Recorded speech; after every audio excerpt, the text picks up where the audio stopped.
obviously going out to retrieve somebody or something in trouble. Well, there it is going down on the inside. The pace Double yellow flags in the corner. Somebody's come off at the carousel by the look of it. And obviously there's a car parked down underneath the O in the Volvo sign. I wonder what's going on. It's George Fury's car. I think it is. It's George Fury's car number 30. Now I wonder who has caused that or what has happened. Well, our cameras haven't picked that one up. We've been staying with the Dyson. Fury was sitting back in about 10th spot. We'll bring you all the details. Glenn Seaton, meantime, leads the race. Brock in second. Jimmy Richards third. Tony Longhurst fourth. And hard-charging Dick Johnson is fifth. Well, poor old George had problems all through the lead-up into this race. They have been here since Tuesday. That's the Nissan team.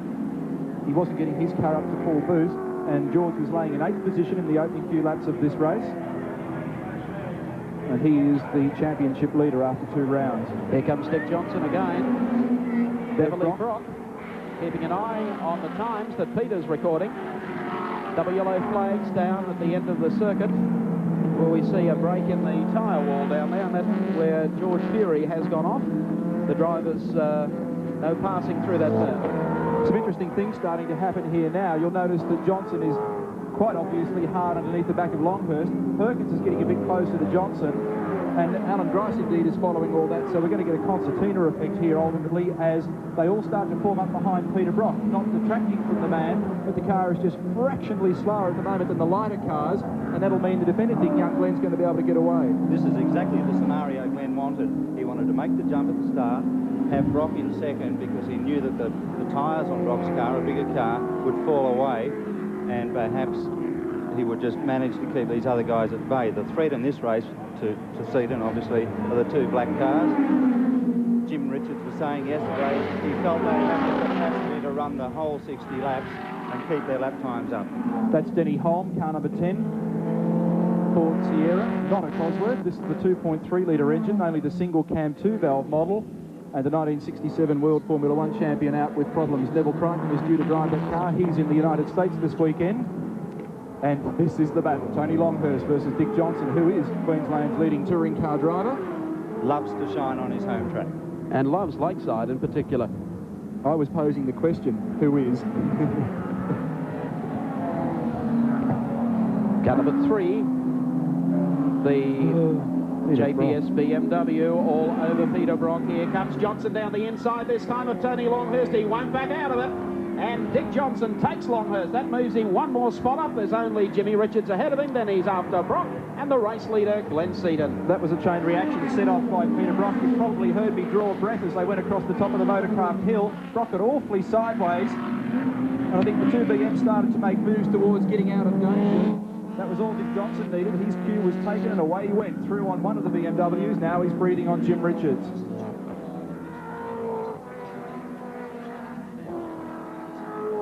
Larry Perkins behind this bunch. Alan Grice behind him in turn. The VL Commodores had a few problems this weekend, and Alan is running 17-inch cross-ply Yokohama tyres, who he's not quite happy with the compound that he's running at the moment. It's a bit harder than he'd like, so it'll take him a while to come through the field. And look at this. Dick's going to win this argument. Wait for this. Brock will cart Richards to the outside, and Johnson will try and come down the inside. Shades of the replay of last year. Here comes Johnson down on the inside. Senior Gem. Johnson makes the track.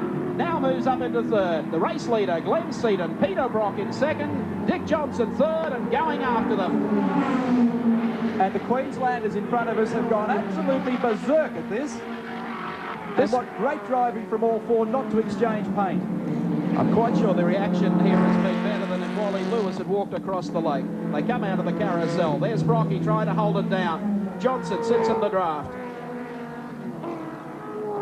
And we're following this tremendous dice as Johnson comes back through the pack in the Shell Ultra High Ford Cosworth with Sierra. Notice the bodywork rubbing on the tyre that time as the car really started to roll steer through that corner. They come up to the top of Motorcraft Hill. Tremendous race going on here for round 3 of the Shell Australian Touring Car Championship. It was George Fury that went off early in the day. He's back in the pits. He's quite okay. We'll talk to him a little later. Once again, they come onto the start-finishing straight. Glenn Seaton, lap number 10, working it strongly. Johnson coming down the outside of Brock. How wide has he got to go on the grass? It passes him. Johnson now up to second and stalks the race leader, Glenn Seaton. What a drive. Well, that's just out and out horsepower. The car seems to be cornering only as quickly as the other cars, but it is squirting in a straight line. It's certainly picked up a whole host of horsepower since the Simmons Plains round. Oh, look at the tyre starting to rub on that guard again. Real smoke coming from the back of the car as he lurched around the outside of the Golson BMW 635. This is going to give the scrutineer something to think about. Dick Johnson coming up to the top of Motorcraft Hill. Georgie Fury is back in the pits, and with him is our Colin Young.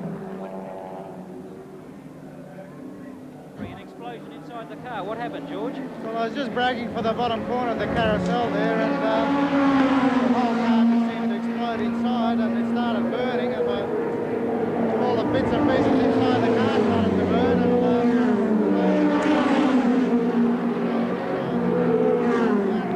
and burning as well. I put that out, started it up again, and came back. I think I've missed my motor race.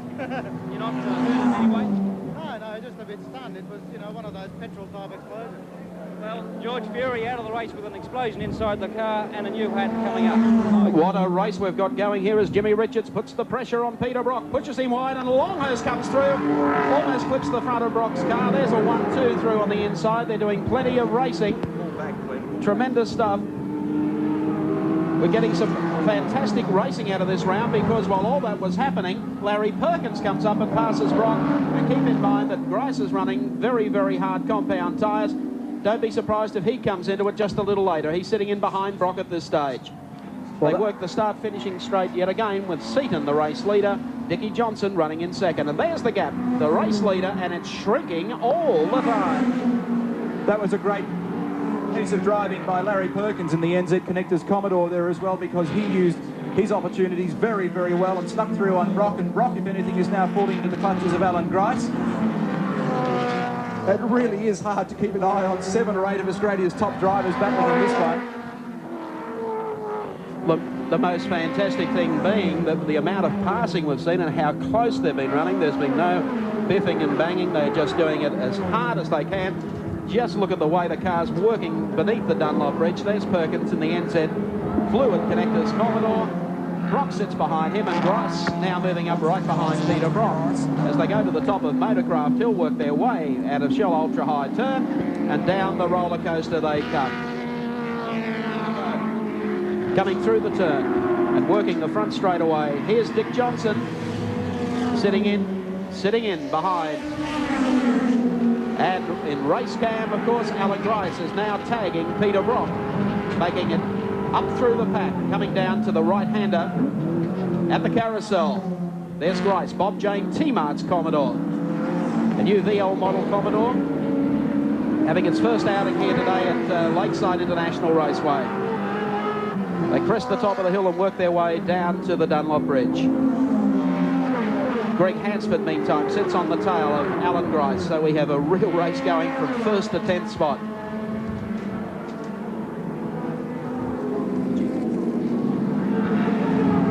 Coming up the top of the hill. We'll see how close Grice can get this lap around. It's a little loose in the tail, Grice's car. He's got Greg Hansford just pushing away at the inside of him. Through the right-hand king. There's the race dice as Dick Johnson comes up on the tail of Glenn Seaton and putting plenty of pressure on Seaton. Johnson, the dark horse in this field. Top driver here in unofficial practice on Friday, beaten by the weather yesterday. Seaton finds another turbocharged car in his mirrors, and it's not a Nissan Skyline, it's Ford's new Cosworth Sierra. Well, how much faster is Dick Johnson than everybody at the moment? This is an extraordinary performance from the Queenslander in car 17. He is charging through the field. Can it last? They're working their way to the top of Motorcraft Hill. Look for the pull-out next time as they come down the start-finishing straight. Over the top, down the roller coaster. Here comes Johnson, sits in behind. We'll get the draft pull through this turn. See if he's got horsepower to burn as they come out. I think Seaton has really got the pedal to the metal, so to speak. Lap 15 as they work the front straight. And Dick Johnson, the crowd goes wild with excitement. He pulls up on the outside and takes Seaton. Dick Johnson from behind now leads. There is the view of our secondary race cam in Seaton's car as he trails the race leader, Dick Johnson of Queensland, into the carousel. Fantastic stuff. Johnson, number 17, comes out of the bend. The place here at Lakeside has erupted. You can actually hear the people above the noise of the motors. Queensland's favourite son. It's been a long time since Dickie Johnson led a round of the Australian Touring Car Championship. I just wonder, Mike, whether Dick has in fact bolted on some soft tyres for this race, and that would explain his speed. Good well. Down the roller coaster. Listen to the crowd. Queensland's own is out in front and running away. Let's recap the placings for you. Race leader, Dickie Johnson. Go get him, Dickie. Glenn Seaton is second. Richards is third.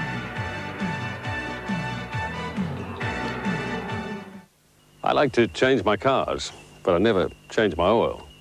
Well, I change my oil, but not my brand of oil, because I want real protection. You know what I mean? Valvoline. Valvoline XLD new generation motor oil with secret additive chemalloy for protection against corrosion, oxidation, gum formation. Protection for all my cars. You know what I mean? And welcome back to Lakeside International Raceway. Position still the same. Dick Johnson of Queensland, car number 17. Opening the gap over Glenn Seaton in car number 15, the Peter Jackson Nissan Skyline. Then, of course, the two JPS BMW M3s running side by side. And Larry Perkins, one spot back behind them, Brock, and, of course, Alan Grice. We detailed earlier a purge, I guess you could call it, yesterday. A lot of people very interested in the turbocharger and aspects of the turbocharger on Dick Johnson's car. Scrutineers moved in yesterday and sealed some components. That is the subject of an eligibility question. However, Johnson says no problems. We've dealt with the issue a couple of times today. Johnson believes all is fair and square. And at the moment, though, I tell you what, the Ford Cosworth Sierra looking for its first world win. Dick Johnson, Ford Sierra Cosworth. Let's take a look at some of the details of the man that's leading this race with the compliments of Nissan, 41 years of age, 3 times Australian Touring Car Championship, and he's finally on the boil for this year. He's the ruler of touring car racing here in Queensland, and so far in this title fight, he's back in 11th place, but today is going to make all the difference. Those details with the compliments of Nissan.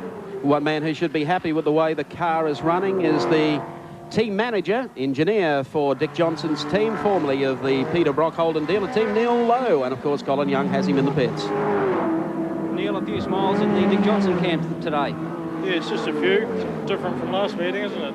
What's the situation with the turbocharger? A lot of discussion that maybe Dick's car is not completely legal.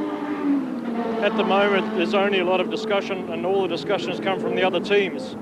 They just don't like to see the potential of the Cosworth start to come out. These are an exceptionally powerful motor car. We ran the car for the last 2 meetings in a standard form, exactly as we bought the engine from England. And in the last 2 weeks, we've put in a bit of time and effort and development, and this is the result of it. Well, it certainly is a great result for Queensland. Dick Johnson leading the 3rd round of the Shell Australian Championship. Mike? Thank you, Colin. Neil Lowe, once again, reaffirming no problems there. They ran the car almost stock standard trim off the UK engine builder, and they have been doing a lot of track testing here. I think the thing that was forgotten, that Johnson started the touring car title at Calder, had really no time for development between round 1 and round 2 because all the cars arrived in Tasmania due to a shipping dispute, basically the day of qualifying. And he's had 2 weeks or 3 weeks to play with the car up here, and he's been doing a lot of testing at Surface Paradise, and had a week on Friday and said, you watch it go this weekend. Look at the background here, the two BMWs still nose to tail, and they're starting to close in on Glenn Seaton. And this will be very interesting. I wonder whether or not Glenn's tyres are starting to feel just a little worse for wear, Peter. Well, that could be the case, Neil, but Glenn's Skyline is at its worst through that fast kink. You'll notice that the Skyline of all the front-running cars has no aerodynamic panels on it. Alf Grant there in the pit. And through the kick, the Skyline tends to get quite unsettled, whereas the BMWs with their rear deck lid spoiler and their front air dam, and it's getting tight here. Yes, they are really closing up on Glenn Seaton now. Jimmy Richards doing all of the pursuing. Tony Longhurst sitting in there. They've had a good thing going. As soon as Jim makes an inside brake on someone, Tony just forms up on the bumper and they take two at a time. Double trouble. Double trouble is right. So working down the front straight now, Glenn Seaton. He's quick through this part of the racetrack and he's been dropping a wheel over onto the grass there all weekend. And he's 3.8 seconds behind leader Dick Johnson.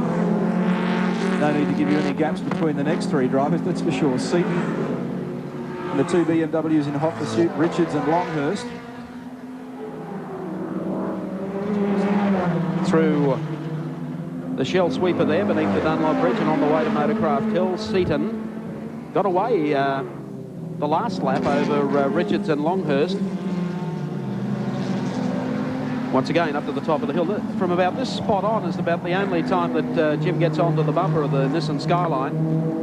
As soon as they hit the straight, that turbo power comes into play and Jim doesn't move up again until just over 3/4 of a lap. Notice Denny Holmes back out on the circuit once more, the Ford Sierra. Larry Perkins almost a straight length behind these drivers. Peter Brock behind him and Alan Grice still sitting in behind Brock. The other thing is that I think Greg Hansford is gradually starting to close the gap just a little on those drivers.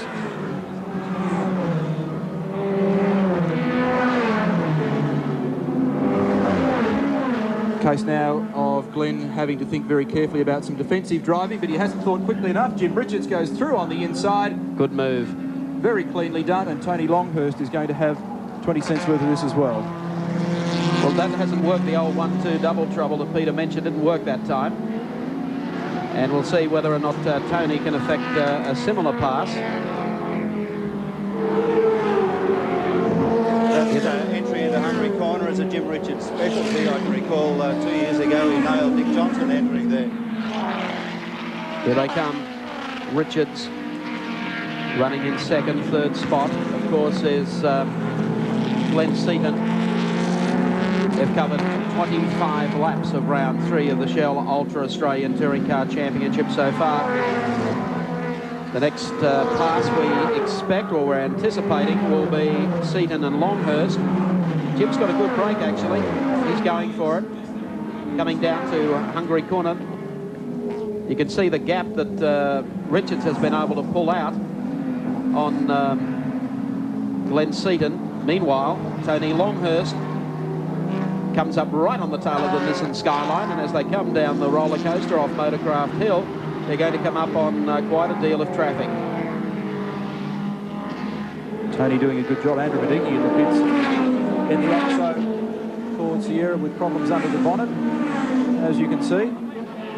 They haven't been too happy with the car's handling this weekend, but they've had no worries at all in the power plant side of things. They've ejected Andrew Medicki. Longhurst getting closer and closer to the back of Seaton. Is he what? Tony maybe setting up, if he can get just close enough to make an inside run on Seaton as they go down into the left-hander at Hungry Corner. He's not close enough at this moment.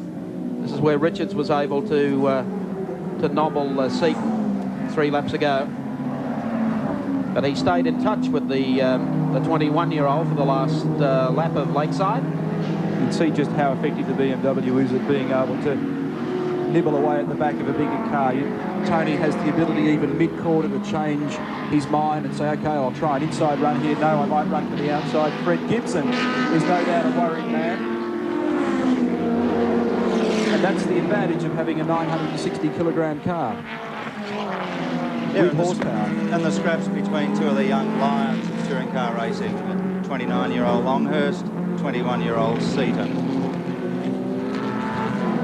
Tony just getting a little oversteer as he came out of the corner. They're running a D3 Pirelli radial tyre this weekend. The Nissan is on a Dunlop DO6 reasonably hard radial tyre. So certainly nobody running big softies out there at the moment as far as these two cars are concerned. And look at Longhurst trying to squeeze through on the inside, just gives Seaton a nudge. Alf Grant was the culprit behind all of that, in fact, because Glenn's got nowhere to go. Yes, he has. Wait for it. Well, look at Tony. Tony's thinking about a big run down the outside, but now Seaton gets a run through on the inside.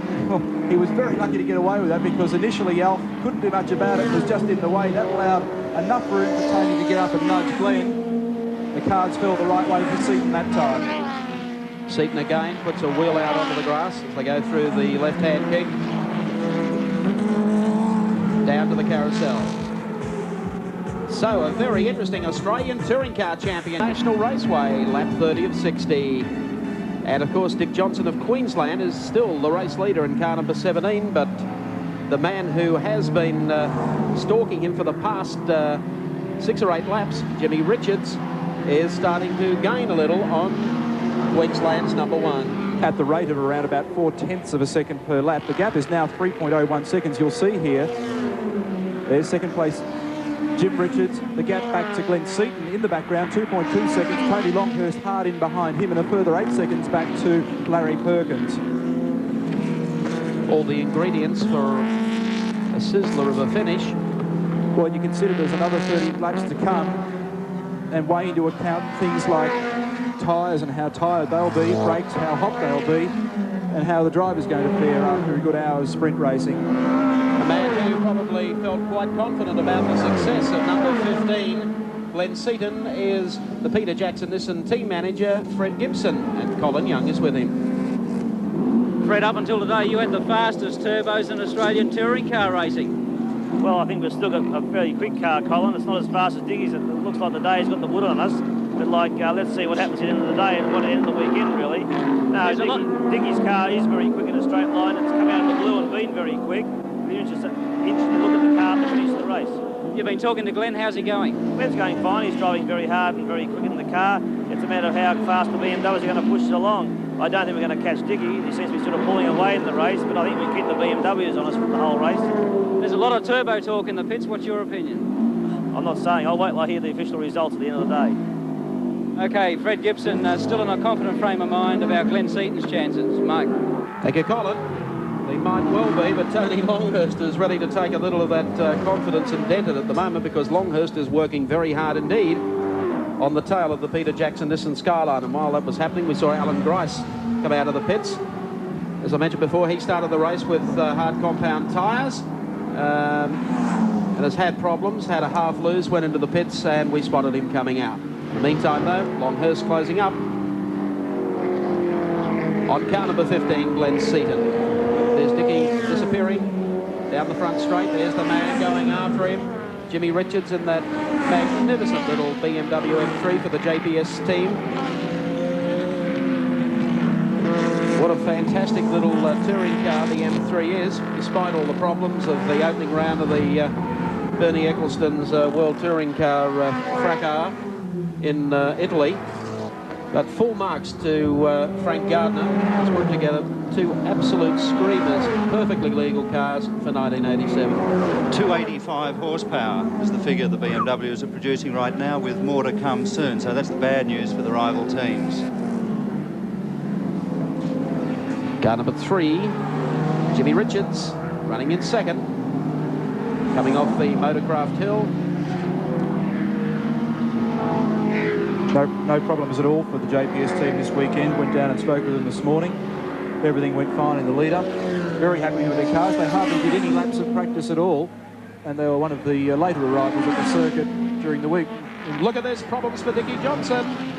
Johnson goes into the turn, and Jimmy Richards straight around the outside. Johnson slowed appreciably down on the inside line as they were approaching the turn, and has eased off completely. So maybe Dick Johnson's race has been run. Yes, Johnson's race has been run. Jimmy Richards, car number 3, the JPS BMW team, takes over the lead in run 3 of the Shell Ultra Australian Touring Car Championship. Johnson limping back towards the pit area, and that should now move Glenn Seaton up into second and Tony Longhurst third. Certainly a big burst of pace from Dick. a shame for everybody here at Queensland, probably the biggest crowd that I've ever seen at the circuit. But he has now proven that there is performance in this car and the development's there. You've only got to keep working with it. And that's something that'll keep him smiling for a while, and indeed his sponsors. Look at this battle for second place now. Glenn Seaton currently second. Tony Longhurst is third. And Tony is working very, very hard. Glenn wisely covers his tracks a little as they go through the right hand of the Volvo carousel.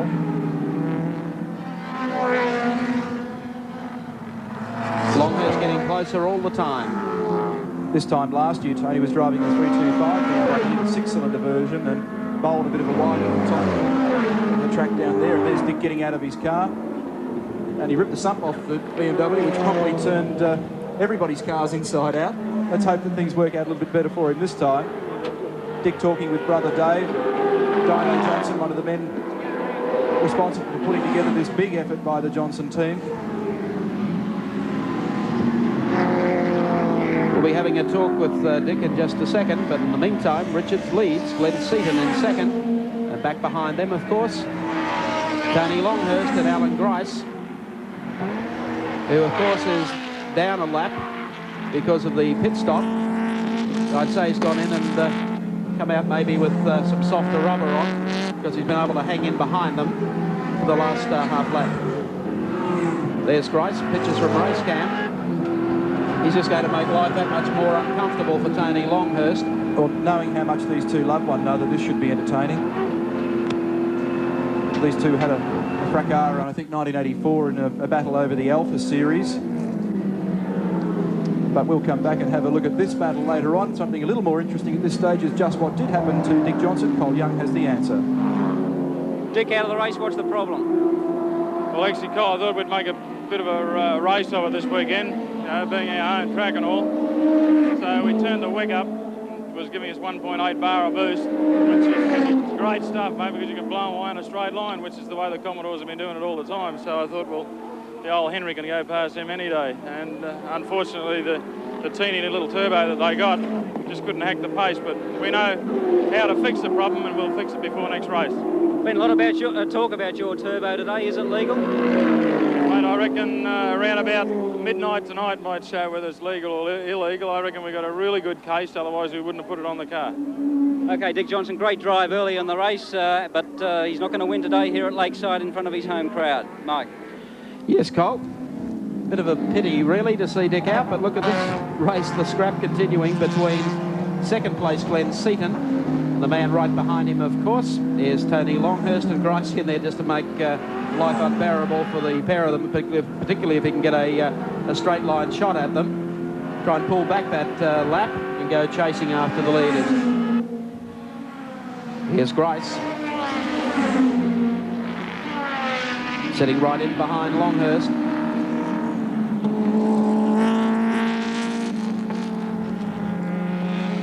Through the carousel. Coming back down towards the Dunlop Bridge. Seaton has handled the situation here beautifully.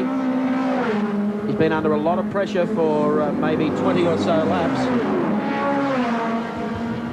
Has come on a treat, hasn't he, Mike, in the last 12 months. When he first got into the big league, a few of his the more experienced drivers were prepared to take exception to some of his aggressive driving, but I think he settled down and really matured as a race driver. He certainly has done that. A chip off the old block. His dad should be very proud of him. As he said earlier in our Park Royal pole sitters recap, that when his dad was winning Bathurst, young Glenn was in a bassinet at Mount Panorama. Here's a fella. Sorry, Mike. Just had confirmation through that Alan Grice's problem was indeed tyres, and he's gone in and gone for a softer set of Yokohama cross plies. And that's got the Commodore back on the boil once more. This might work in Glenn's favour. Having Alan Grice in your rear-view mirror will probably disturb Tony Longhurst a touch, and that could allow Glenn just to creep away.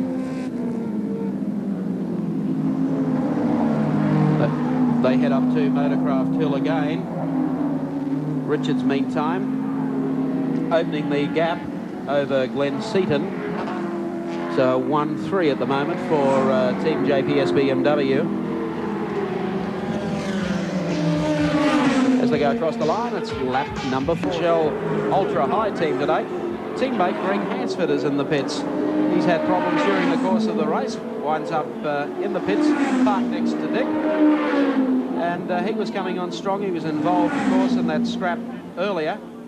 Dick moves along to find out what was going wrong with his car. In the meantime, the battle for 4th and 5th continues. Larry Perkins is some 17 seconds down on Tony Longhurst in this 4th position, behind him Peter Brock, as you can well see. Originally behind these two drivers we had Hansford. He put in during the break. So a race within a race for the minor placings. And around about 4 seconds covers the top 3 drivers. That's Jim, Glen Seaton and Tony Longhurst. Out of the carousel. It's been quite a week for Peter Brock, as we've detailed this week. 42 years of age is our Peter from Melbourne, company director.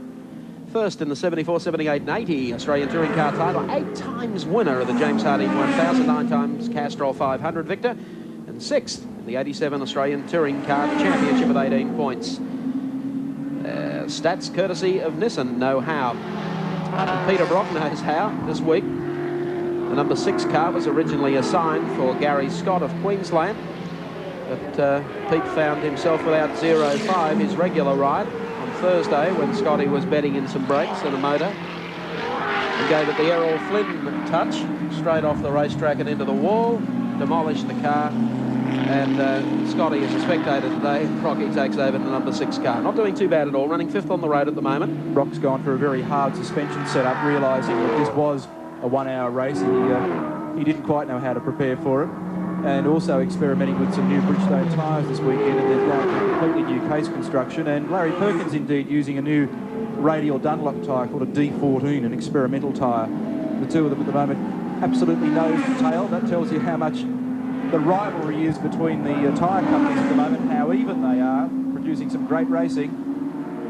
Former chief engineer and team leader when they were together, now running their own operations. And their fortunes have brought them back onto the track nose to tail 2 years after they first broke up here at Lakeside in 1985.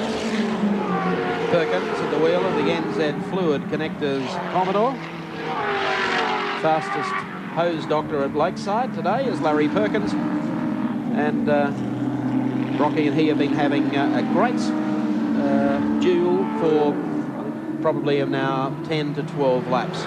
Larry's got 27 points on the board in the Shell Ultra Australian Touring Car Championship. Quite a fair way down on Jim Richards with 41. Rocky's further down behind him in 6th placing with 18 points. So this is a crucial battle for Brock to try and get some valuable points in the 9-round series. They're coming up behind Denny Holman. Denny was the driver that partnered Larry Perkins to a win in the Pukekarre 500-kilometre race in January this year in New Zealand. They come down the roller coaster. Just ahead of them, of course, this marvellous dice between Glen Seaton, Tony Longhurst and Alan Grice. And they're still on the boil. Jimmy Richards continues to lead the Australian Touring Car Championship round for the Shell Ultra Series. This is the race for second. Glen Seaton, Tony Longhurst, and of course behind them Alan Grice, but he's down a lap. One of the things that the Nissan team are experimenting with this weekend, and indeed they've embarked on a new campaign involving some new technology, is a new engine management system and a total diagnostic computer and keyboard. There's Frank Gardner, a worried man, wondering the fortunes of his two drivers. Alan Grice pulls out to pass Tony Longhurst. Pretty hard to do that with this flying BMW, but it's becoming a great three-way battle. Look at Tony up on the outside. Glenn covers his tracks. He knows how to make it difficult for Tony. Certainly not doing anything wrong. Playing within the spirit of the rules. This new engine management system on the Nissan is developed by a company called Electromotive in the United States, and it's Brett Gibson's idea to institute this new type of system on the car early in the season, so that when these cars go from the 100 octane avgas that they currently use down to 90 octane supergrade pump fuel after September, they'll be well and truly ready for it. It brings the power on a little smoother, gives an overall better fuel-air mixture ratio into the engine. They can therefore turn the boost up at any given point in the rev range. And although the car doesn't have more horsepower than it currently churns out, it uses what horsepower it's got just a little better. Here comes Gracie down the outside. Oh, that does it too. Now that will do anything but make Tony Longhurst happy. And that really does put a bit more pressure on Glenn Seaton, because Gracie is down a lap. He's trying to get that back, get back on the same lap as the leaders. But at this stage, his choice of tyres certainly paying off for him. The only problem being that he had to take a pit stop to change them. Started off on a hard compound. Just ahead of them, of course, is Colin Bond in the Caltex team Alfa Romeo, the Turbo 75. They've had a lot of work done on this car, and by gee, it's improved its performance this weekend with an additional 50 or 60 brake horsepower, thanks to Joe Beninka in Melbourne, one of the Alfa specialists down there. We've seen his brother Dominic perform very well in sports sedan racing. Alan Grice coming out from behind Glenn Seaton, trying to unwind the lap. Great shot from Seventh Racing. Now, unusual to see Glenn having a dab on the brakes through the kink, and he runs very wide, almost gets the miss out in the dirt. Up behind Bondi. That's the sort of pressure that race drivers come under. They have to consider the guy in front, the guy alongside, and the guy behind. A busy young man, 21-year-old Glenn Seaton. A bigger intercooler on the Alfa now, and far more than the car in the first two rounds. And he's holding these drivers at the moment, and Gricey is really starting to serve. This is a part where Grice has a lot of trouble getting some 420 horsepower to the ground. Motorcraft Hill, the run down, it's not too bad, although the car gets very skatey at the bottom of this run. It's a real roller coaster. And we'll see whether or not Glenn's on the brakes again as he goes through the left-hander down the bottom. Perhaps he just was a little uncomfortable with his turn in. As they cross the line this time, it'll be 10 laps to go. The V8 horsepower of the Commodore just working very nicely for Alan Grice as they go through the kink. Glenn has a look at the passenger side of the Bob Jane T-Mart's entry, and Grice manages to unwind himself from at least Glenn Seaton, but he's still got a job to do on Jim Richards. They exit the turn now. There's our shot out the back of the Commodore. That pass has made no difference to the race lead, of course. It has taken a little of the pressure off Glenn Seaton. He has slowed just a whisker, and you'll notice Tony Longhurst will be very close to him by the time they reach the top of the hill. So Gracie, after that pit stop, has come back and looked very competitive indeed in the Bob Jane T-Mart's VL, having its first run here today at Lakeside. What will be interesting is to just check the gap between first and second and get some idea as to whether Glenn is going back. We'll do that shortly. Colin Bond must be a much happier man now with the improved performance of the Alfa 75, and Richard Hay, our European correspondent, warned us at the start of the season that with the car being tipped in Europe was the real worry for this season. It's now 8.19 seconds between leader Jim Richards and second placed Glenn Seaton, so if anything, Jim is pulling away. There's Bondi. James Hardy winner, rally champion, touring car champion. Mr. Everything in Australian motorsport, been around a long, long time. And a much happier Colin Bond this morning, safe in the knowledge his car was performing better. Jim Richards is the leader. Glenn Seaton in second place. 54 of 60 laps now completed for round 3 of the Shell Ultra Australian Touring Car title in Brisbane's Lakeside Raceway. The man leading the fleet at the moment is Jimmy Richards in the JPS BMW, the new M3. The car, of course, that dominated the opening round of the World Touring Car Championship 3 weeks ago at Monza, Italy. What a formation, 6 of them across the line, and 6 then disqualified, which gave the win, of course, to Alan Moffat and John Harvey. But Frank Gardner has persevered with his M3s, and of course, the 2 team drivers, Richards and Longhurst, and will be rewarded, it would seem, here this afternoon at Lakeside. As Jim powers onto the start-finishing straight yet again. With about 5 laps remaining, I would think the happiest man at Lakeside would surely be Frank Gardner. Colin Young? Well, Frank, you should be happy. Jim's leading the race, but Tony's got some problems. Tony hit a curb nice and early on, and he's had a bit of a wheel alignment problem, so he's a bit of a tyre worry at the moment. But if his tyres hold out, he's still in good shape.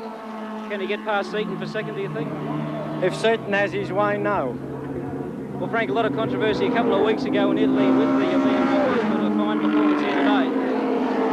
Well, the scrutineers are sat on us for a few days, so if there's whatever happened in Italy, goodness only knows, but we're not involved in it, so we just had to have a motor race. What about, you had some comments earlier on about the increased performance of Dick Johnson's Ford Sierras? Well, it was pretty impressive. Rumours have it that there's a little bit of a scrutineering problem with it. The scrutineers are going to look at the turbo on it, whether or not, you know, there's anything illegal. Only time will tell. Okay, Frank Gardner, team manager for BMW, and he's in charge of the race-winning car, Jim Richards. Mike. Thank you, Cole. An in-depth interview with Frank Gardner. And Frank, of course, patting his drivers on the back and not wanting to be drawn into anything. That's Frank. And there's Jim coming up on Denny Hulme, not having the best of days in the John Andrew Motorsport Ford Sierra, a car that has been campaigned by Neville Crichton in a couple of races this year.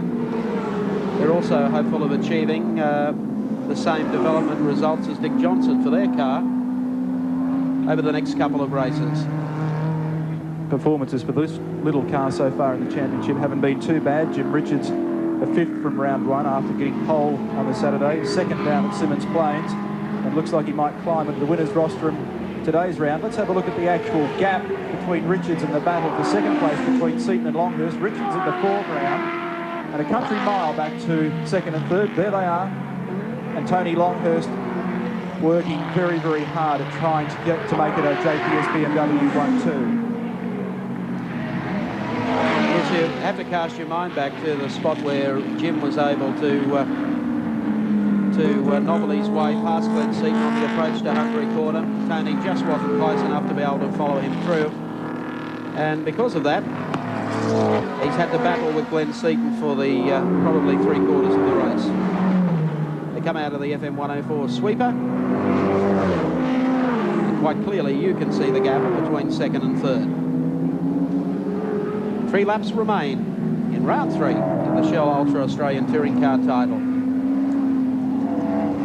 And I think we've seen enough today to suggest that when Dick Johnson cures his little problems with the Ford Sierra Cosworth, no one particular car or team has a lay-down misère on the touring car title races for the rest of the season. Across the line, 2 laps remain. There's our race leader, Jimmy Richards, car number 3 for Team JPS. Had an absolutely fantastic season back in 85, and he won the Australian Touring Car title. Won 7 of the 10 rounds. Was unbeaten at Sydney's Amaru Park in the Better Brakes Amscar Series. Tony Longhurst just starting to drift back now from this dice. So it looks as though it's going to be JPS BMW, Peter Jackson Nissan, and JPS BMW, the order at the end of the 60 laps. Coming onto the start-finishing straight with 1 lap to go. Jimmy Richards from Victoria streaks down through the sweeper, down towards the right-hander at the carousel. Has driven an impeccable race. Is involved in the scrap with Dick Johnson and any number of other cars in the opening laps. Was able to get through on the inside of Glen Seaton.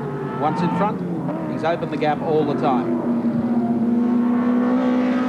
Beneath the bridge, and now down to Hungary Corner. It's been a long time between Australian Touring Car rounds for Jim. He picked up a result at the Winton Raceway round last year, basically because the leading Nissan was eliminated from the results because of a technical breach.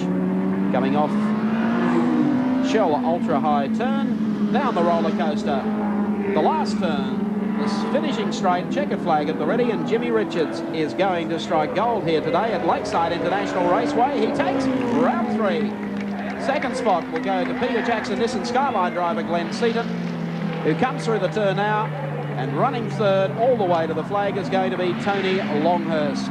Probably the best touring car race of the season. Round 3 of the Shell Ultra Nationals here today at Lakeside International Raceway. Let's recap the placings for you on our scoreboard. JPS Jim takes it, second spot to Glenn Seaton, and Tony Longhurst third. Where do you find the latest toys in town? Uncle Pete's Toys, of course.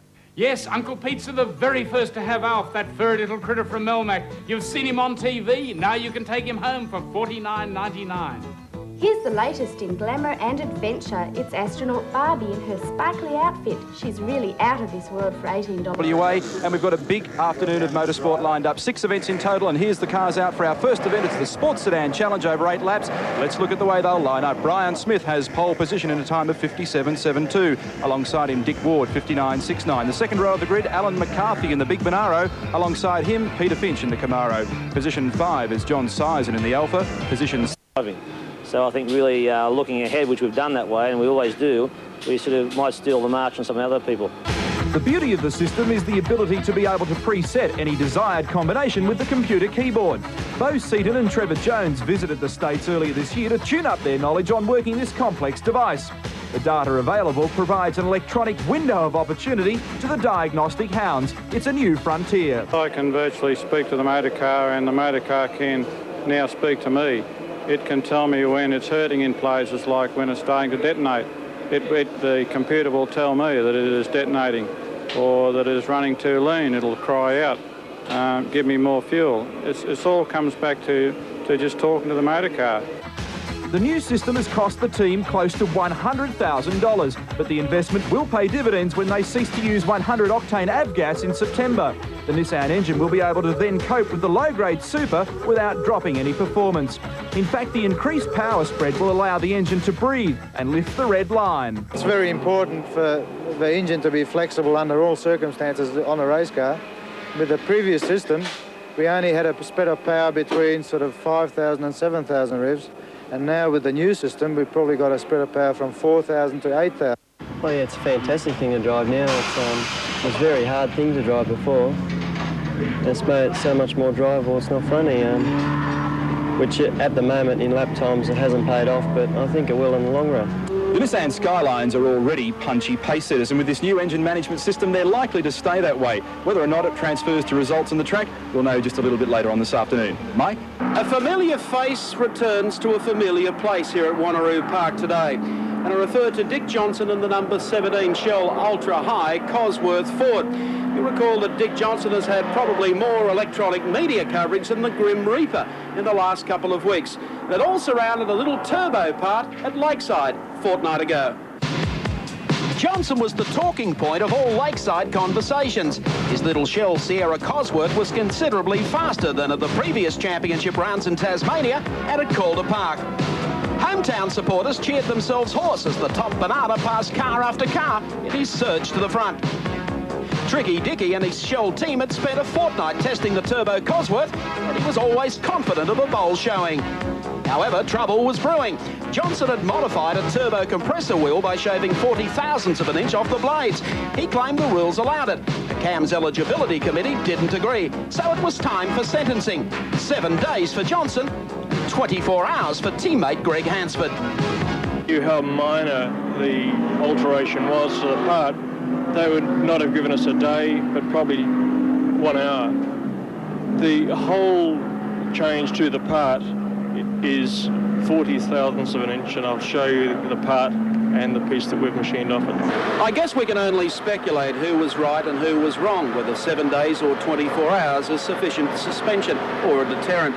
As far as the rest of the drivers, team owners and CAM's officials, they've got many and varied ideas on the matter. The other competitors have to know really what's going on. We have to know what the bottom line is. And if CAMs have really got their nose out of joint, they certainly haven't displayed that to any other competitor. If they're saying that we've handed out a token one to Dickie here, well, have it telling us. We don't know what's going on. We think it's sort of like a reprimand to the tribunal on a Monday night after a VFL footy game. It means nothing. Bit of a farce, I think, mainly because there doesn't seem to be any effectiveness the way the penalty system is. So you can get a guy that has know, the sticker in the wrong place on the car, and he can get 3 months. You get a bloke that's obviously having a fudge, and he gets 7 days. There just doesn't seem to be any real effectiveness in it or deterrent. So whether they do it with fines or they redo their penalty system, I don't know, but something definitely needs to be done. Personally, I don't believe time as a penalty means anything at all, and unless it inflicts some hardship to the competitor. Well, Dick's no newcomer to tribunals. He's not a first offender. He's no babe in the woods, so I guess you have to have a deterrent. I would like to see Dick's cars on the track at all times, but I think a hefty fine as a minimum would have been very much in order. The penalty in itself, that style of penalty, is obviously nonsense, and I think we all know that, but it may not yet have even been justified in Dick's case because I don't know the facts. 7-day suspension for myself and 24 hours for Greg. If it had been any worse than that, I think we would have appealed against the decision. But our business really is motor racing, and we're here now to actually have a go and try and win a couple of races. And good luck to you this afternoon. Dick Johnson, it's been a wild couple of weeks for the Queenslander, but he's here at Wanneroo, very anxious to win. Round 4 of the Shell Ultra National Touring Car Series. With a 61.77. Jimmy Richards grabbed 5th spot by 8/100ths clear of Peter Brock, while Alan Grice was next in line aboard the Bob Jane T-Mart's Commodore. Colin Bond lost an engine in the Caltex Alpha Turbo after looking so good early in the day. At the end of practice, though, the Park Royal pole had been snapped up by Farmer George, his first for the Shell Ultra Series in 1987. Well, I think the car is fantastic. It's the best it's ever been, and it's going to make a very good race car. We were hoping to get down into the 60 seconds mark, but we just didn't crack it. So, but we're happy enough, and we're well positioned on the grid. Glenn's right behind me, so hopefully we can pull a train on the rest of the field and get away. So, Tal Malmo's favourite son, Georgie Fury, has won the Park Royal Perth pole spot for today's 4th round of the Shell Ultra High Australian Touring Car Championship Series. Round 3, you'll recall, was held at Lakeside International Raceway. Dickie Johnson put on quite a show for the fans, but Jimmy Richards came up with the result and top of the leaderboard in the Shell Series 2. Glenn Seaton, Nissan's Pocket Rocket, had pole for the Lakeside romp. The youngster made a brilliant start to head Brock, Richards, Longhurst, Perkins and Johnson as they headed to the carousel for the first time.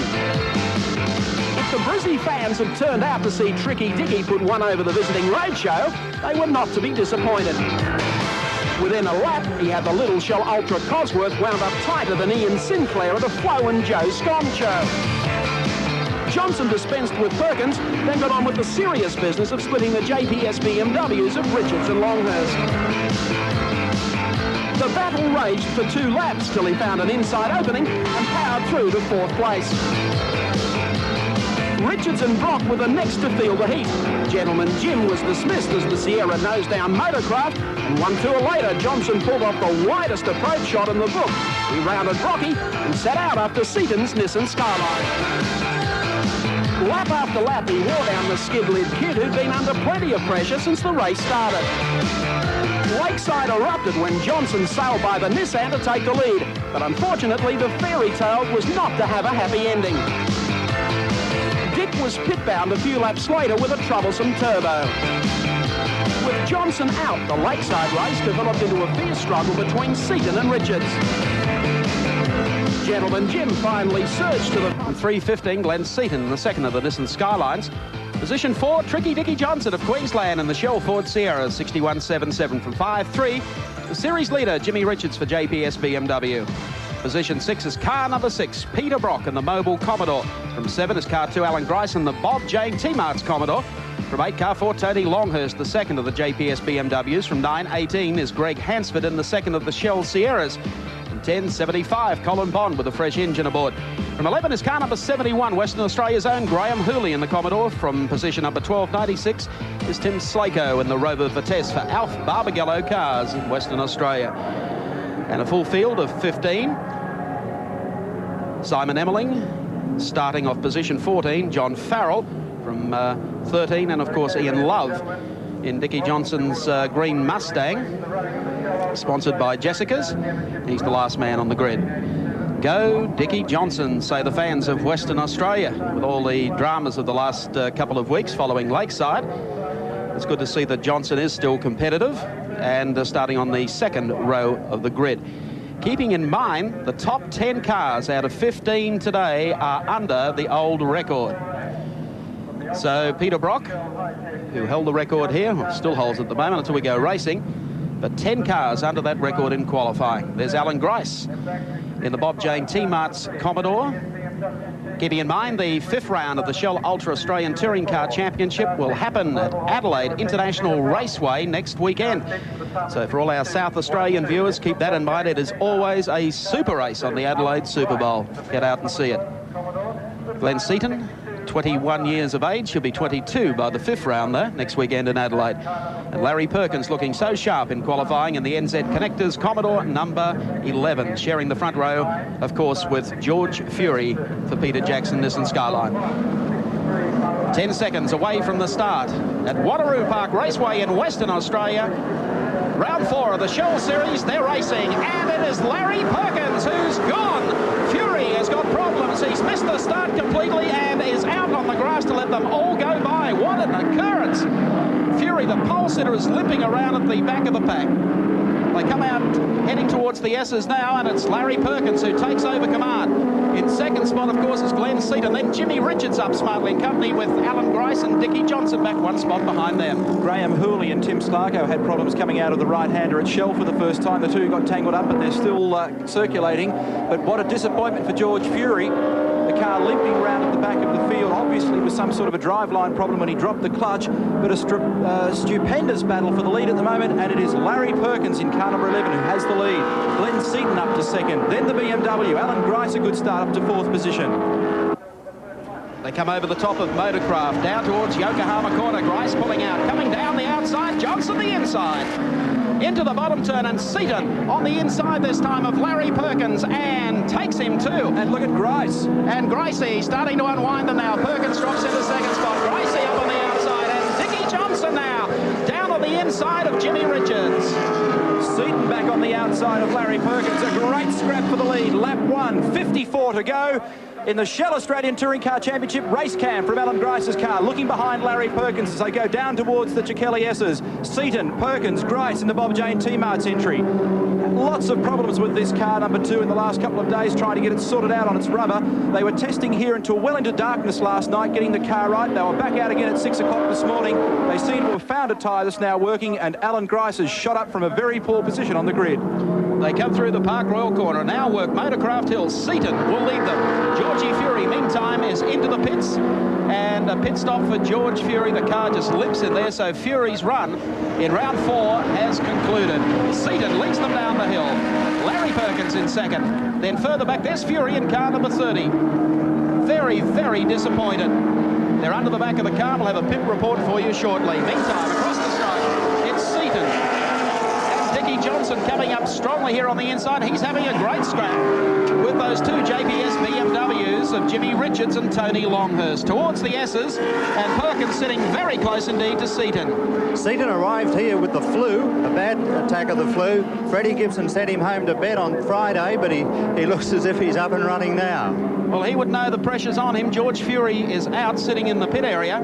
And meantime, the scrap up front, keep in mind just behind them there's another scrap going on with Richards and Dickie Johnson. Here's race cam with Alan Grice as we take you inside the Bob Jane T-Mart's Commodore. There's Seaton up front, heading up the Motorcraft Hill out of Park Royal corner. Just in front of Alan Grice is, of course, Larry Perkins. Great pictures today coming from our race cam unit as they go over the top and now drop down on the run to the right-hander at Yokohama corner. And look in the background, here comes Johnson down on the outside this time of Jimmy Richards. A great scrap. The 2 BMW M3s and Dick Johnson in the Shell Ultra High Sierra. Look at the horsepower coming to play now as Johnson goes down the outside of Longhurst. And will try and duck into the inside line as they come into this corner. There's Longhurst, and behind him, Jim Richards. 2 races going within the first 6 cars, and sitting back behind Richards is Peter Brock, followed by Greg Hansford, then Colin Bond, who's certainly on the pace and sits in there quite comfortably. This is just what Jim Richards didn't need. The championship leader way back. The wall of cars, Sierras, Nissans, Commodores ahead of him. Well, Jim goes into today's race with a 3-point advantage over Seaton. Keep in mind, courtesy of Shell Ultra High, the man who tops the leaderboard at the end of today's race picks up a $5,000 bonus. So Glenn's looking good at this stage.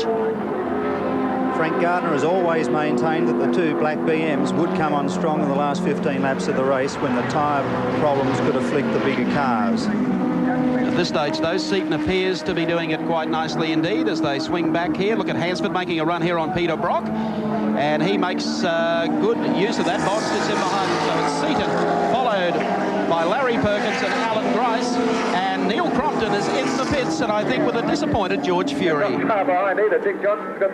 couple of seconds into the race, it was no race for George Fury. He's come to the pits. George, any indication as to what happened? Yeah, I broke the left-hand rear axle straight off the line, so there's nothing that can be done. We're going to replace it, and I'll have a bit of a drive, but this is motor racing, eh? One of those things, that's an unusual problem for this car. Yes, and I had this problem many years ago with a Bluebird once, and I thought it was my viciousness of starting, and I haven't done it since, so can't have been that, but it's just one of those things. Better luck next weekend for Adelaide. That leaves one Nissan and Glenn Seaton. Mike? A philosophical George Fury takes it all so calmly. The man who threatened to win this race today. Dickie Johnson, car number 17. The Shell Ultra High Cosworth Sierra moves to fourth. But the high-speed dress parade coming down to the right-hander still shows Glenn Seaton as the leader of the Nissan pack. There's Johnson going through, Longhurst behind him, and Jimmy Richards is one back in fifth. A great race so far in the Wild West, and it's the 21-year-old Glenn Seaton leading. There's Johnson coming through in car number 17. And he's only sitting probably 50 metres back behind the leaders at this stage, working their way up the hill and down to the right-hander at Park Royal. Johnson goes through. And Seaton still finds himself keeping a handle on the situation. Let's recap the placings on the Castrol Oils 8 Oil scoreboard. Glenn Seaton, race leader. Perkins is second. Gricey is third. Tuesday on... From Wanneroo Park, lap 8 of 55, and boy do we have a motor race going here with Larry Perkins in the NZ Fluid Connectors Commodore. Gricey sits behind him, Johnson is ready to strike, and they are going at it like this is a 5-lap sprint race. Seaton, meantime, continues to lead the field, and just look at Gricey throwing every number he can on Perkins. Here they come, down to the Park Royal right-hander, and Grice will make a charge here on the inside. Slip in, under, and try and take Dick Johnson with him. No, Johnson couldn't hang at that time. Johnson sits back behind him as Perkins plays horsepower now with Gricey. You're travelling with Racecam and the Bob Jane T-Marts Commodore, and just look at Perkins come back again. Johnson sits in here. Fender to fender stuff. Down to the bottom of Yokohama corner. And Perkins, Grice going in for a wide one, will try and tuck back on the inside as they come to the next right-hander. And Johnson just wants some of this action. What a fantastic scrap. Alan Grice has already left 2 appointment cards on the side of Perkins' machine. He's given him a couple of taps. One of them was down here.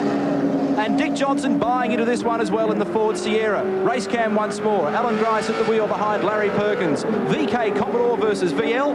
One running Dunlop radial tyres. That's the lead vehicle in this bunch. And Alan Grice running cross-ply Yokohamas. Head up Motorcraft Hill again. And Grice is getting it very much sideways through. They're actually going over the curb completely. He's cut the circuit just a little short there, and it seems to be working for him. This time, Perkins covers his tracks. Grice just pokes the nose of the Bob Jane T-Marts Commodore down on the inside. Dicky just hangs off them a little bit to make sure that they're going to run straight. Now close it up with the horsepower coming into play with the Ford Sierra over the hill and down now to Yokohama corner. Dick Johnson having for a bit of a look on the inside. Not quite close enough. Seaton, meanwhile, continues to lead. I'll do the split between these guys, and it's now 4.1 seconds. Seaton back to Perkins, the blanket covering the next 3. Then Tony Longhurst up in front of Jim, and look at Grice having another look on the inside. The back of his Commodore working overtime. How long will it be before he overheats these tyres, and can they withstand almost 1 hour of racing? This is the Wild West, and there can be only one winner out of this scrap between the 2 Commodores, and that's the man in the red Sierra. That's correct. The man leading the race has got all the pressure off his shoulders here for a while, because Johnson really needs to rid himself of 2 Commodores and then get on with the job of pegging back the Nissan if he can. At the moment, though, he's got Larry Perkins And Alan Grice engaged in quite a tussle here, coming out of the right-hander and now up the hill. Perkins, the driver, in 5th place in the championship, 43 points, and here comes Johnson down the outside of Alan Grice. We'll see how a 4-cylinder turbo goes against a 5-litre V8. Johnson on the outside. It's very hard to take a corner away from Gricey, though. Dick now swaps to the inside run for the pit straight. This will be fascinating motor racing. Perkins is clear. There goes Dick Johnson through. Grice, race cam, the right-hander in the shell sweeper. How close can you go? Seaton the leader, Larry Perkins second. Dick Johnson from Queensland now up to third. Alan Grice in fourth and still slip-sliding away. As you said before, Grice, they've had a car problem this weekend trying to fix the handling and then a motor misfire. And he looks very competitive. He has looked competitive in the opening laps of the race. Keep in mind, he started well back in the pack. Now, can Dick Johnson put the same number on Larry Perkins in car number 11, the NZ Connectors Commodore? They come out of the bottom turn and work their way up Motorcraft Hill yet again. And he gets closer and closer and closer and pulls out of the draft as they come over the top of the hill. Now, horsepower, Perkins on the outside, Johnson on the inside. The crowd's gone crazy. The crowd just think this is super touring car racing. Johnson, a repeat of Lakeside. Grab your 4X, Brisbane viewers. Sit down, here comes Dicky Boy, and he's on the charge. Oh, Perkins getting a little sideways there under brakes. And you won't have to worry about any legalities with the Dick Johnson turbocharger this weekend. Jill Johnson taking care of the timing on the side of the pit wall. Johnson the mover in the field, but he's got just over 5 seconds to pull back on Glenn Seaton, and the two Commodore drivers will be at it once more for third and fourth. Well, they're certainly going to fall back shortly into the clutches. Keep in mind, this race is still continuing between Perkins and Grice. They're still at it. There's Johnson sweeping through Park Royal and the Shell Ultra High Cosworth Ford Sierra. Touring cars have never done 55 laps around here before. The big test will come later in the race when the distance tries out the tyres, tries out the brakes. Pit report, and George Fury is back out on the circuit, but obviously having dropped something like about 6 or 7 laps. But how quickly did they change that axle? And I wonder whether or not any of the teams are really contemplating a quick pit stop for tyres. I do recall it some years ago. Oh, and look at this. And Larry Perkins giving Alan Grice the biggest possible serve. Tit for tat. They did it a couple of laps ago, only it was the other way round. Gricey loves all this. He's just getting into practice for the World 600 when he goes over there with Bob Jaden Foster's to Charlotte, North Carolina at the end of May. So Gricey pulls up one more spot. He advances into third place. And Jimmy Richards also gaining 1 spot, passing teammate Tony Longhurst. But at this stage, it's Glenn Seaton. And we'll keep an eye on the Castrol gap between Seaton and, of course, Dick Johnson. Between this and the last round of the Shell Ultra Australian Touring Car Championship, Les Small's Roadways team has brought out 160 tyres from Yokohama, trying to find a tyre that will work under the car. There's the race leader, Glenn Seaton, car 15. Lap 14. There's Tricky Dicky. Then Grice runs in third. Fourth spot is held by Larry Perkins. Fifth by Jimmy Richards. Then Fury coming back through the pack after dropping a couple of laps, just to let the BMW boys know that they have a very competitive Nissan. They mightn't win the race today, but he's going to play hell with the BMWs for a while here. And a lap record could be a consolation prize. Yes. Set of gumballs. That record is held by Peter Brock, 63.33. Okay, the cars go over the top of the hill, work their way down to the right-hander at Park Royal. We'll just take a look and see exactly how much poke that the Grice car has got here as he comes in on the inside of our Shell Ultra replay on Larry Perkins. How close do you want it? Bang! Sorry about the mirror on the side. Hey, they're playing for keeps out there this afternoon. Coming across the line, Glenn Seaton, car number 15. In second spot, Dickie Johnson in 17, the Ford Sierra. And the gap is now just over 5 seconds. Well, Glenn's still holding that lead very, very comfortably indeed. And I think Freddie Gibson would have Dick Johnson harassed a little shortly by Georgie Fury. who can't win the race. He can sure make life very difficult, though, for Johnson, who's stalking the race leader, Glenn Seaton. Seaton's form in the championship so far, a win from the first round at Calder Park, a fourth down in Tasmania, a second from our last round up in Queensland, and also a pole position. And the youngster, 21 years of age, lying second in the championship standings with 67 points. Turns 22 before round 5, as I mentioned earlier. In fact, his crew presented him, I recall, with a birthday cake here last year for his 21st birthday, when he rewarded them with a second place finish to George Fury. There's Dickie Johnson. I would think would be very, very comfortable where he's sitting at the moment. Let's recap the placings for you. Oils ain't oils. Glenn Seaton, Raceway in Western Australia for round 4 of the Shell Ultra Australian Touring Car Championship. The scrap between Greg Hansford and the two BMWs, Jimmy Richards and Tony Longhurst, continues. And while that's happening, of course, Glenn Seaton is still able to hold that 5-second buffer over Dick Johnson, who now finds himself with Alan Grice just marginally closer. Seaton leading from Johnson, Alan Grice in third, Larry Perkins, Greg Hansford, the mover in the field, car number 18, he's come up as far as 5th placing. There's Frank Gardner of the JPS team. Then it's Jim Richards, then Tony Longhurst, Peter Brock surprisingly further back, and Colin Bond next in car number 75. And the gap to Johnson, between Johnson and Seaton, is closing, about 3/10 a lap. We have all the ingredients for a very exciting finish to this.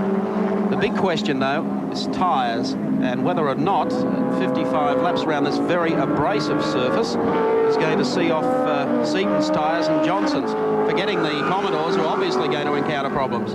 Just in front of the, and car number 34, John Farrell, out of his Holden Commodore, global statewide entry. He's parked down there near Alf Barbagallo sand trap. It's not buried it in there, so he's had problems. This battle here, there's Greg Hansford in the foreground. Behind him, Jim Richards, Tony Longhurst, JPS BMW drivers. And Hansford has come up a long way in this field. It's been a good drive from him so far. These new Ford Sierras are really starting to work now. They're being developed just a little more. The boards go out from the JPS team, and Hansford qualified 9th on the grid, 62.72. Had problems in the first session yesterday. They started the car up to go out.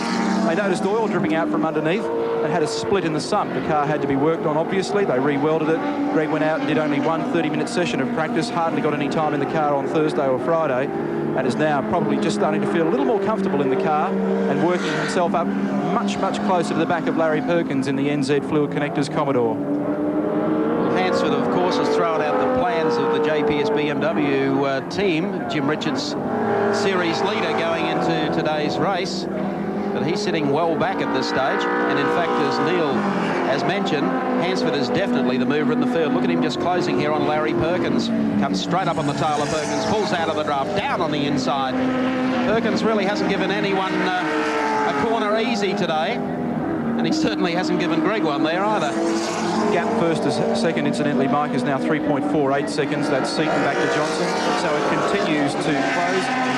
Larry Perkins and Greg Hansford continuing their great dice. Greg Hansford, one of Australia's leading motorcycle riders before he became a touring car man. All the details here with the compliments of Nissan Know-How. He was second in the World 250 Championship twice, second in the 350 twice, fourth in the Australian Endurance Championship in '84 with Alan Moffat, and third in the James Hardy 1000 that same year. Greg Hansford, car 18. The details with the compliments of Nissan. Over the top of the hill, heading down to Park Royal Corner, and here comes Greg Hansford down on the inside of Larry Perkins. He's making Greg do it the hard way today. Larry's a tough campaigner. Actually the fastest of the Commodore drivers going into today's race, qualifying yesterday. But just look how that little Sierra just picks up the Commodore over the top of the hill. Now he's got the lie right for the turn. He's thinking about it now. He's going for, oh, it's all over the place. Brave one, Greg, but how slow will he be out of the corner? Larry should be able to go through on the inside. Now, if the torque of the V8 will work for it, he's got the inside running for the next one. Greg, head down, tail up, but he's on the wrong side of the road. Hard work ends up with nothing. And actually, Greg was running away from the BMWs a couple of laps earlier. Larry's now brought them up along with Greg. He's not letting Greg do it easy. Well, he's having his attention diverted by a white Commodore, and the gap between Dick Johnson in second, and Alan Grice in third is now 1.5 seconds. Greg was very keen to finish this race, was planning on playing it conservatively. It doesn't really look like he's doing just that. A ninth out of the first round for him, a sixth at Symonds Plains, and then unfortunately that didn't finish. Result up in Queensland a couple of weeks back at Lakeside. We'll see whether there's a carbon copy performance now of the previous lap. Hansford, this car very quick coming out of these corners, a lot of torque. Larry very wisely covers his ground, moves to the inside. Hansford now again having to go the long way round if he can do it. Side by side with the NZ car. There's Julie Hansford. Come on, Greg, she said. Don't worry about it. You're not going to get through on the outside. He'll try and pull down the inside of Perkins, but Perkins was too sharp and too smart and too fast coming off the last turn. There, Greg pokes the nose down as Larry goes in pretty deep. And Jimmy Richards and Tony Longhurst join on the tail of the Sierra now. They're going to make life unbearable for Larry Perkins, who locks up a brake as he points up through the S's there to the top of Motorcraft Hill. They've had a great race going for the last 10 laps. Perkins, who looked so sharp in the opening few circuits, will now be protecting tyres. These two cars on screen at the moment are running Dunlop radial tyres, and the two behind are on Pirellis. First car's about 1,325 kilograms. The next one's just a little over 1,000, and the two cars behind are about 960. So a curious mixture here of weights and horsepowers and tyre compounds. It's surprising they're transmitting to very close on the track. While our cameras are not showing the leaders, I can tell you the gap between first place Glenn Seaton and second place Dick Johnson is 2.8 seconds. Well, we're keeping a look on that for you, but in the meantime, this is where the scrap is, because Perkins really holds the key to this race for the JPS BMW team. And just behind this bunch of drivers, we have Peter Brock in the number 6 Holden dealer team entry. As we'll catch up with Brocky, he's really running a race by himself and a little off the pace here in Western Australia. But we'll catch up with him a little later on in the event. He hasn't been able to capitalise on Larry holding the field up. That's being a little unfair on Larry. I guess Larry's running as hard as he possibly can. He's giving nothing away to Greg Hansford. He's making the youngster work hard. Brock is back in 8th position. Larry's a very cunning driver, and I would imagine he would be attempting to conserve his tyres and brakes. And at the same time make life very difficult for those behind him. Another run on the inside for Greg Hansford. 2.9 seconds between leader Glenn Seaton and second place Dick Johnson. Alan Grice still in third position, putting a lap on Tim Slargo. George Fury some laps down, car number 30, having broken an axle on the start line. And then this great scrap here for the minor placings, led by Larry Perkins in the NZ White Commodore, owned by Colin Giltrap of New Zealand. VK model Commodore, and Larry hoping to run one of the newer VL models after the Shell Ultra Australian Touring Car Championship for the longer distance races. Once again, they head over the top of the hill down to the right-hander. Perkins, Hansford, Richards and Tony Longhurst.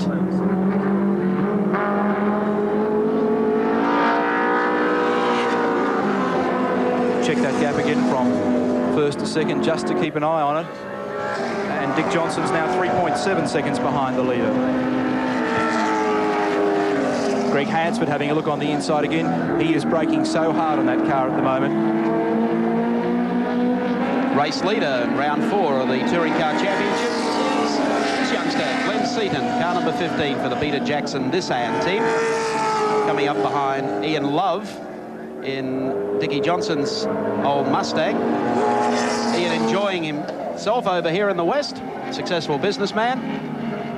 And as they come out of the right-hander at Park Royal, let's check the Castrol race splits. Glenn Seaton, 3.5 seconds clear of Dick Johnson, and a further 3.20 second. Glenn Seaton in 15. He comes onto the start-finishing straight, and you'll be able to see the gap as they reach the halfway point in this 4th round of the Touring Car title. Here's Dickie Johnson coming up on the inside of Ian Love. Takes Love nicely there in the Shell Ultra High Cosworth Ford Sierra. So he has plenty of time still up his sleeve to edge back the gap that obviously Seaton has established in the first half of the race. And the order at the halfway mark. Seaton, Johnson, Grice, Perkins, Hansford, Richards, Longhurst, and 8th place, Bond. One of the interesting things about these Ford Sierras is the very high exhaust gas temperatures that they can run and just how hot these turbochargers can be. In fact, yesterday I noticed when the Alfa Romeo of Colin Bonds came in, the actual turbo housing was bright red. But you're talking about something like 910 degrees centigrade exhaust gas temperature on this car here of Greg Hansford's or Dick Johnson's car number 17. Johnson on the pit straight. Check the gap again between himself, and he is still 2.5 seconds behind Glenn Seaton, and Alan Grice is third in the Bob Jane T-Mart's Commodore. We'll take a break, be back in just a moment.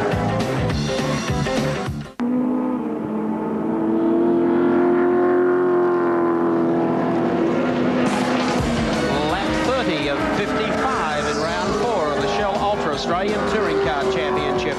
Peter Brock on the racetrack, running 8th at the moment in car number 6. Brocky hasn't had the happiest of weekends. His transporter broke down on the way over here, and then they had a support vehicle that his crew managed to put on its side on the way to the racetrack yesterday for practice. He has felt the pinch, so to speak. And there's Bev Brock in the mobile Holden dealer team pits, keeping score for her hubby as he powers on, still running in 8th and not making any impression at this stage on the leaders. He's got a couple of VL Commodores in the workshop, which he hopes to have ready for the end of the Touring Car Championship, one of which is almost completed. That's why he's only got half the crew here this weekend. And in a couple of weeks' time, we'll announce some additional associate sponsorship arrangements with City radio station Triple M FM and Melbourne's Eon FM. So Brocky continues in 8th spot, car number 6, Colin Bond is running 9th, but the man leading the race, obviously, is Nissan's Glenn Seaton. And we take our second race cam unit, riding aboard with Glenn Seaton to show you a lap around Wanneroo Park Raceway. Keeping in mind he's heading downhill now to the run at Park Royal, which is the right-hander.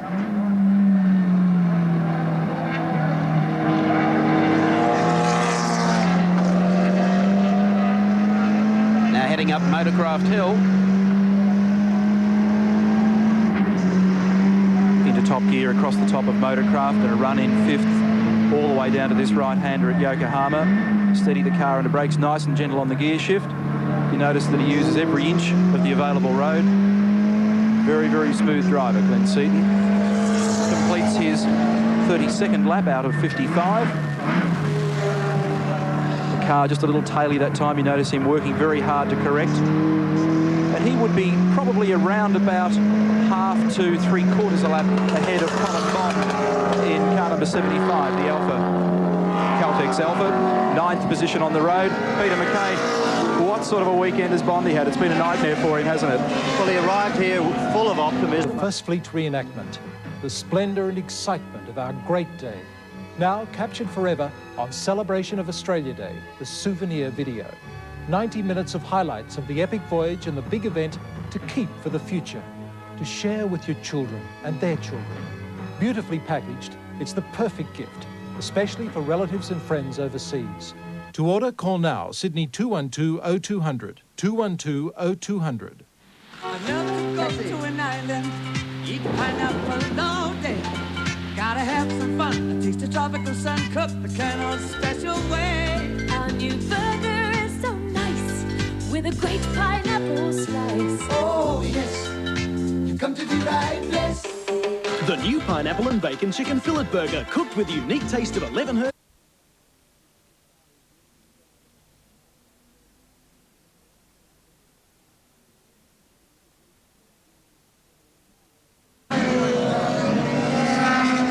Race cam aboard showing you Les Small, Wayne Eckersley, ex-Williams Formula 1 chief mechanic, Gricey at the wheel of car 2, Bob Jane T-Mart's entry, 17-inch Yokohama cross-ply tyres on it. Les at the front of the car, they drop the air jack off it now, and away he goes in a time of about 22 seconds. That's a pretty good stop, the sort of thing you'd expect at Bathurst. An excellent stop for Gricey. Keeping in mind the tyres on Larry Perkins' car, obviously would be feeling a bit second-hand at this stage. He, of course, is being able to to keep the Sierra at bay as well. Seaton goes across the line again, still leading our race. Dickie Johnson in second spot in the Shell Ultra High Cosworth Ford Sierra. The problem with that stop of Gricey's is it drops him from 3rd to 10th position on the road. That's how long it takes. And I wonder whether it was a planned stop or whether he just ran into tyre. They seem to be pretty well organised, which suggests that they had it in mind. That's the lead at Lakeside in car 15. Driving away comfortably from the field at the moment. Seems to have things under control. There's no fuss or bother down in the Peter Jackson cab. Dick Johnson, the gap between he and the leader just continues to seesaw a little bit.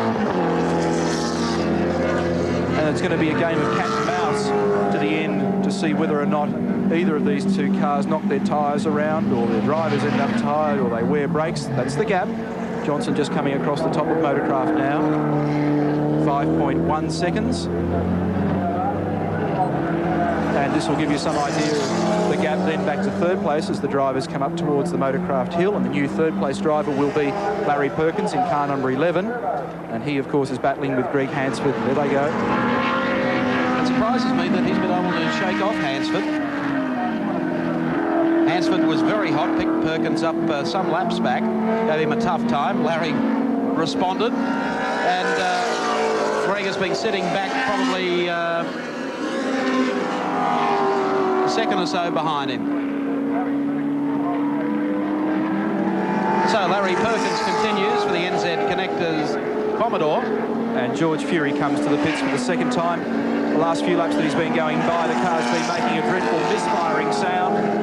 It's not a good day for car 30. The man that won this race here last year, pole position today, travelled about 10 feet and the axle went to lunch. Set the pace all this week too, did George Fury, and very, very confident of his chances. He thought he finally had the wood on the BMs. Not only that, at the last meeting, he burnt his Akubra when the fire went off in the cabin. So he's had a rough couple of trots.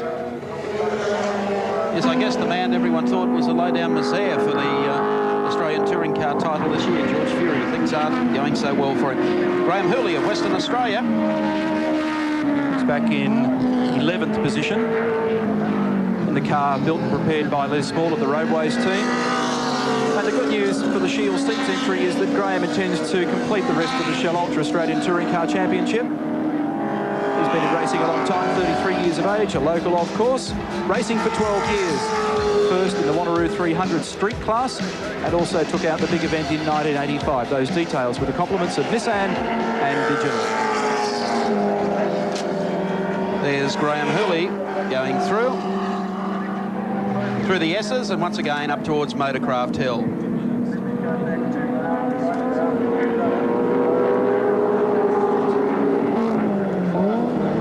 Hooley down the back straight. It surprised me actually to see Seaton opening that gap over Dick Johnson last couple of laps. One of the other locals is lurking behind this man as well. Tim Slarko in the pink Rover Vitesse, 96 FM entry, Alf Barbagello. This car for sale? Yeah. $35,000. Take a dozen. Quite surprised that Alf Barbagello, who's so well known over here in the West, just a sprint car as they like to call it, and does a lot of sponsorship, not only of the circuit but also some of the cars here. There's Tim Slarko in the Alf Barbagello car's Rover Vitesse. He continues along. We saw a little bit of him last year on the East Coast, but most of the Westies prefer to stay at home and do their racing. We occasionally catch up with Tim Slarko on rounds such as Adelaide and an occasional one in Melbourne. They, of course, do their racing here and then head for Bathurst or perhaps the Castrol 500 at Sandown that we'll be covering. Let's recap the placings for you. Glenn Seaton is our race leader for round 4. Dickie Johnson is still second. Larry Perkins runs in third. It's not a happy day for the Commodore lads. They look good over this part of the course, the Commodores, but they really throw them around. And they still sound nice. Les Small, the boss of the Roadways team, claims 450 horsepower from the Alan Grice Commodore. One of the other things that he said to us yesterday, which I found interesting, was the fact that the newer car, the VL model, is capable of being revved up to about 7.2. Stronger conrods, stronger push rods. Yes, it's a more durable engine. cop a bit of a caning. And by comparison, you're talking in and around the 6.7, 6.8 mark for Peter Brock. Got 10 laps remaining in this 55-lap round 4 of the Shell Ultra Australian Touring Car Championship from Wanneroo Park Raceway in Western Australia. There's Racecam travelling with Gricey as he comes back through the pack. Not had the most successful of weekends, but I tell you what, he's not a quitter. He keeps at it all the time. One of the interesting things about the Grice cockpit is the enormous instrumentation available to him. Look at the way Gricey flings it around. He's a cowboy. He loves it.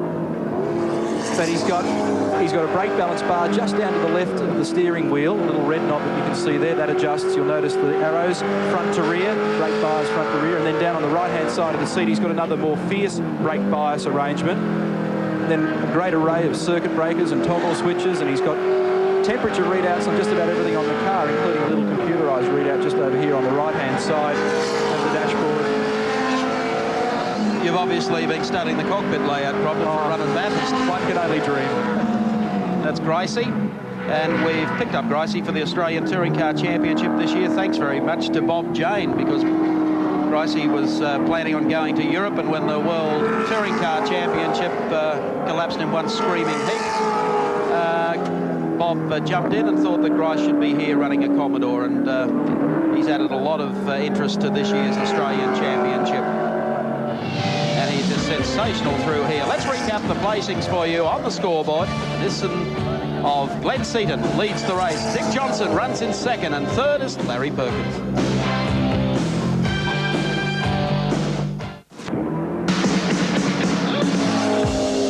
Lap 48 of 55, round 4 of the Shell Australian Touring Car Championship. 21-year-old Glenn Seaton continues to lead, 5+ seconds clear of Dickie Johnson. And there goes Seaton heading up to the S's. Georgie Fury gets an early shower. There's wife Marg keeping lap times going for Glenn Seaton. A couple of bad rounds for the friendly farmer from Kalmalmo in New South Wales. The scrap that is developing, though, is for third. It involves Larry Perkins in the NZ Fluid Connectors Commodore on screen at the moment, and the man closing on him rather dramatically is Jimmy Richards in the JPS BMW M3. Perkins has driven a copybook race. He's had plenty of pressure on him since the race started. He's been able to fend off Greg Hansford. Had a great scrap going with Alan Grice. He's going to find a rather aggressive Jim Richards, who's getting off the road there a little bit, coming over the lip.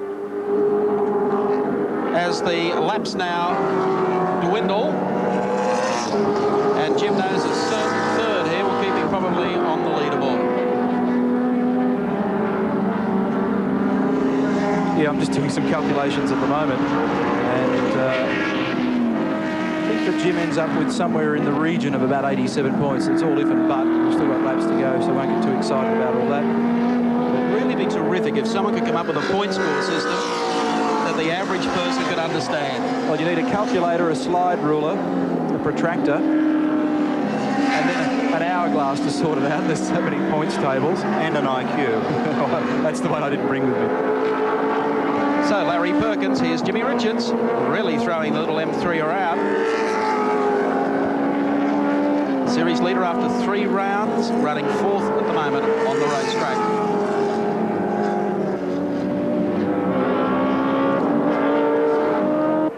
Down to right-hander at Park Royal. Richards, car number 3. BMW enjoying tremendous success overseas this year with a couple of rounds of the World Touring Car Championship. Very successful in round 2 in Spain last weekend. Not so successful when they weighed in on the Metrical fluid check at the opening round at Monza when they're all disqualified. So there's Richards. And it will get closer and tighter with Perkins as the race goes down in the final few laps. Let's check out the race splits. And Glenn Seaton, as you can see, has opened that gap on Dick Johnson, now 6.80 seconds. And from Dick Johnson back to Larry Perkins, 15.40 seconds. So, if anything, Perkins has picked up just a little bit. Was out to 18 a while ago.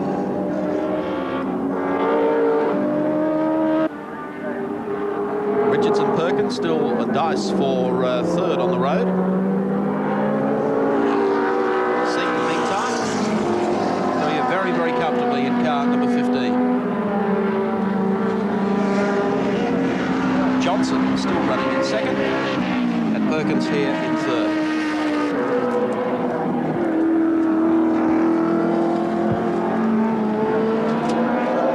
There's Dickie Boy, 17. And this will be a very, very pleasing result for Dick Johnson this afternoon.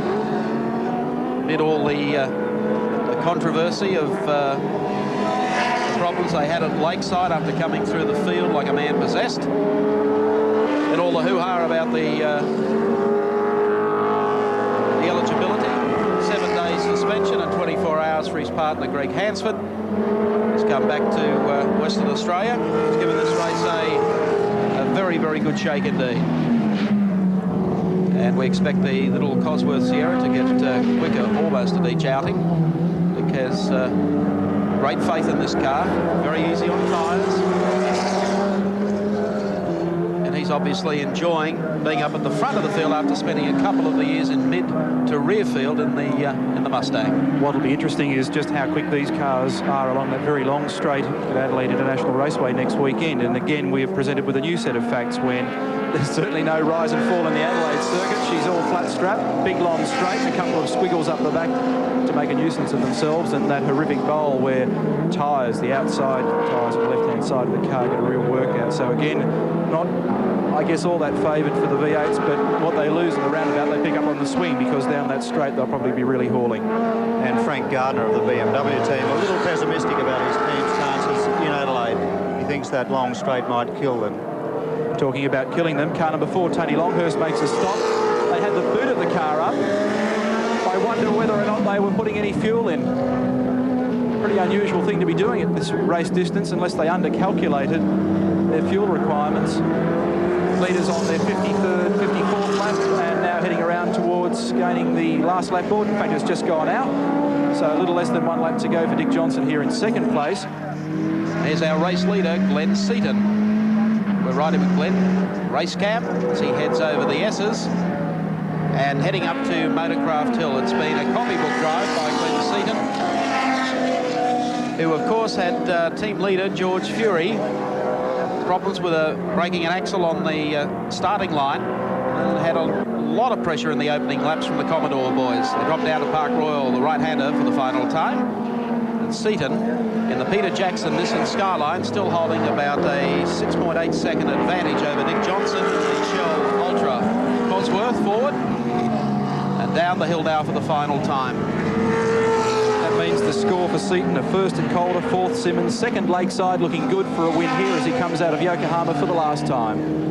Checkered flag at the ready, and he is going to do it. 21-year-old Glenn Seaton, Nissan know-how. They take round 4 today at Wanneroo Park. Clear of Dickie Johnson. What a drive in the Shell Ultra High Ford Cosworth Sierra. At 3rd place will go to Lightning Larry Perkins in the NZ Connectors. Commodore clear of Jimmy Richards. Great finish, great race. There, the confirmation of placing. Seaton the winner, Johnson 2nd, Perkins 3rd.